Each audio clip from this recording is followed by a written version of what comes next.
Les Paul is the name on one of the world's most popular electric guitars, favoured by players from Jimmy Page to Slash. And his reputation as a sonic genius is secured by his invention of multi-track recording, featured in a string of hit records that he made in the 40s and 50s. Here are Les Paul and his wife, Mary Ford, returning home from a Hollywood premiere to tell you about how they make Capitol Records right at home. They did the multiple recording of 10 guitars and 12 voices for How High the Moon at home here in Hollywood, and keep recorders in their New York apartment and even in their car. Well, yes, this is the house where we made those records last year.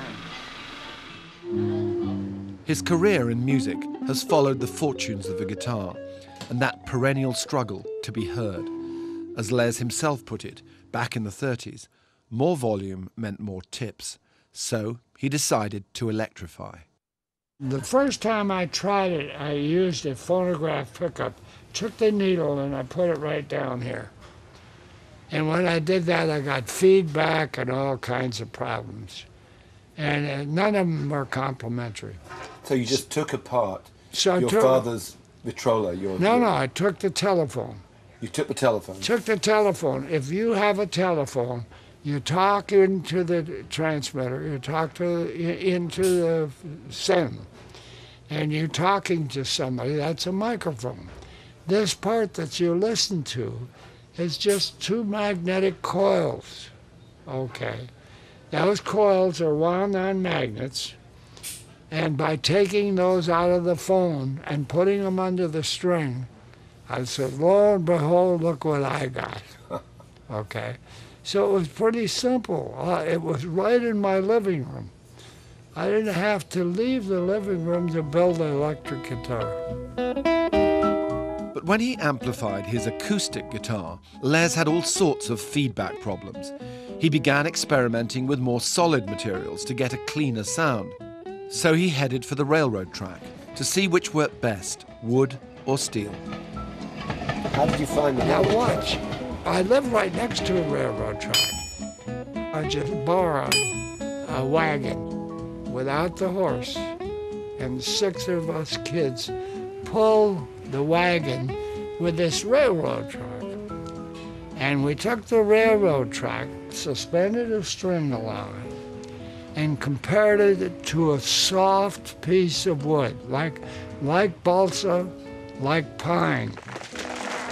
And when I heard the wood and I heard the steel railroad track, I went running to my mother and I said, hey, it's the railroad track. That's the answer. And Mother says, the day you see a cowboy on a horse playing up a piece of railroad track. And so that blew that away.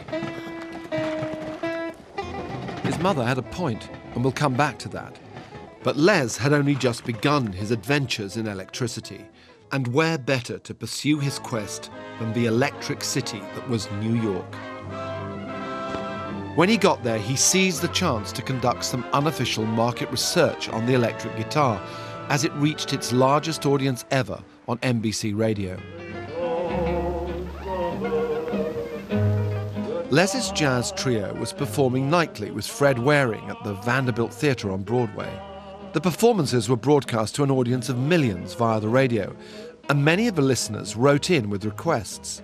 Les played 2 sets a night, one on the acoustic and one on the electric guitar. The question was, which did everyone like best? We said, well, let's take a vote on it. But you didn't have to vote. It was hands down, everybody said electric. So I said to Fred, why did you pick the electric? He says, well, everybody hears you. And you can make your sound different than any other guitar player out there.